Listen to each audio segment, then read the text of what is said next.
হ্যাঁ দেখা যাক।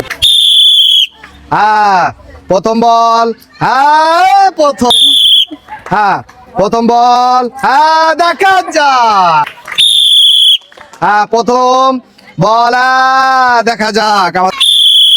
এইবার প্রথম বল, সুন্দর। এইবার প্রিয় দর্শক বন্ধুরা দ্বিতীয় সুযোগে দেখা যাক কি করেন। হ্যাঁ সুন্দর করে খেলবেন। হ্যাঁ এবার তালি হবে, সবাই সবাই সবাই। দ্বিতীয় সুযোগ।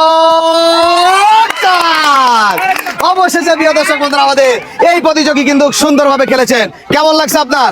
ভালো লাগছে? তাহলে সবাই তালি হবে আবার জোরে জোরে জোরে। এইবার দেখে বুঝে যে এইবার টোকেন তোলেন। এইবার আমার হাতে দেন। টোকেনে কি লেখা আছে দেখা যাক। চলে আসেন। আমাদের এই প্রতিযোগীর টোকেনে লেখা আছে 1 প্যাকেট সেমাই এবং 1 প্যাকেট সুজি। সবাই তালি দেবেন, সবাই সবাই। হ্যাঁ পুরস্কার নিয়ে এই যে সুন্দর করে আপনি সামনে দিয়ে চলে যাবেন। ভালো লাগছে তাই তো? এই যে সুন্দর করে সামনে দিয়ে চলে যাবেন।